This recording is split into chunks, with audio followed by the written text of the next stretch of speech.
हमारे ऊपर प्रभु की कृपा है ये हम कैसे पहचाने? ये 8 लक्षण प्रकट होने लगते हैं जिसके ऊपर प्रभु की कृपा होती है। हमारे ऊपर प्रभु की कृपा है ये हम कैसे पहचाने? तो ये 8 लक्षण प्रकट होने लगते हैं जिस पर हरिजू की प्रियाजू की कृपा है। पहला, घोर अपराध करने वाले के प्रति भी दया की भावना, शांति पहला लक्षण है। भाव में भी पहले शांत भाव है। हमारे ऊपर श्री हरिजू की कृपा है, इसकी पहचान ये 8 लक्षण। पहला शांति, अर्थात घोर अपराधी के प्रति भी गुस्सा ना क्षमा करना, यह हरि की कृपा का लक्षण है। देख लो भाई, घोर अपराधी शब्द तो जाने दो, जरा सा प्रतिकूल हो जाए तो लाख समझाओ पर भ्रकुटी तनी रहती है। ईर्ष्या, द्वेष, मात्सर्य, द्रोह, ये उपासक के हृदय की विषय नहीं, ये तो गंदे विषयी पुरुषों के हृदय के लक्षण हैं।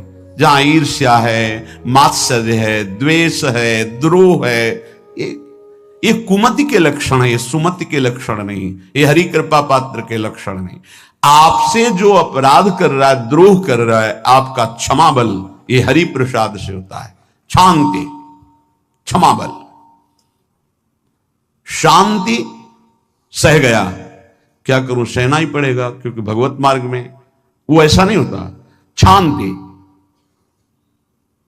बुरा ही नहीं लगा, हरि कृपा पात्र को बुरा ही नहीं लगा।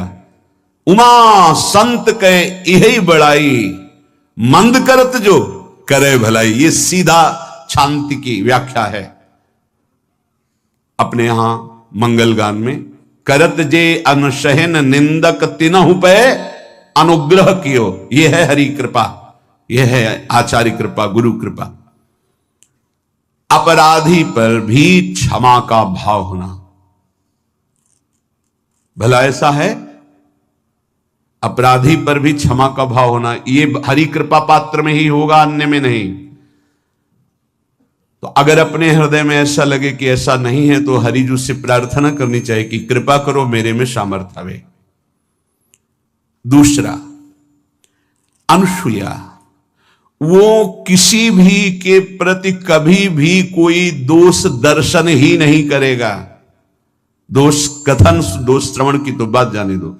अनुसूया, दूसरों के गुणों में दोष ढूंढना, ये नहीं होता। हरि कृपा पात्र में ये नहीं होता। ये सब भजन के नाश करने वाले, जैसे पहला अपराधी पर क्रोध कर देना, तो माया ने भेजा इसीलिए था कि तुम्हारे साथ व्यवहार ऐसा करे कि तुम क्रोध करो, क्रोध करोगे तुम्हारी ऊर्जा शक्ति नष्ट हो जाएगी, अध्यात्म में जो चलने की थी। और कहीं तुमने संकल्प कर लिया तो भजन शक्ति नष्ट हो जाएगी। तो अगर भजन बल है तो गया, जरूर उसको दंड मिलेगा, पक्का मिलेगा, 100% मिलेगा, लेकिन आप खाली हो गए।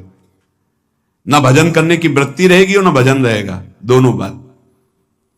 अनुसूया, किसी के सद्गुणों में दोष देखना, गुणों में दोष ढूंढना, ये हरि कृपा पात्र में नहीं होता। ये बहुत मंगलमयी बातें हैं जिससे हमारा भजन मार्ग पुष्ट होता है।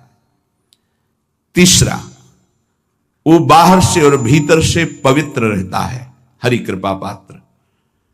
शौचाचार का ज्ञान होना चाहिए, वस्त्र आपके पवित्र होने चाहिए, ये बाहरी, जल रज आदि के द्वारा बाहरी पवित्रता। और निष्कपटता, निश्चलता, सत्य भाव, ये अंदर की पवित्रता है। अगर कपट है, छल है, असत्य है तो हृदय मलिन रहता है। भीतर और बाहर से पवित्र रहना, इसमें खास बात क्या है? भीतर और बाहर से पवित्र रहने में, भीतर और बाहर से सदैव पवित्र कौन रह सकता है? तो बोले जो पुंडरीकाक्ष भगवान श्री हरि का, प्रियाजू का स्मरण करता रहता है, वो सवाभ्यंतर शुचि, वो बाह्य और अभ्यंतर दोनों से पावन रहता है। तीसरी जो कृपा का लक्षण है, अर्थात वो सदैव भगवत चिंतन परायण, शौचाचार का पालन करने वाला, बाहर और भीतर से हरि कृपा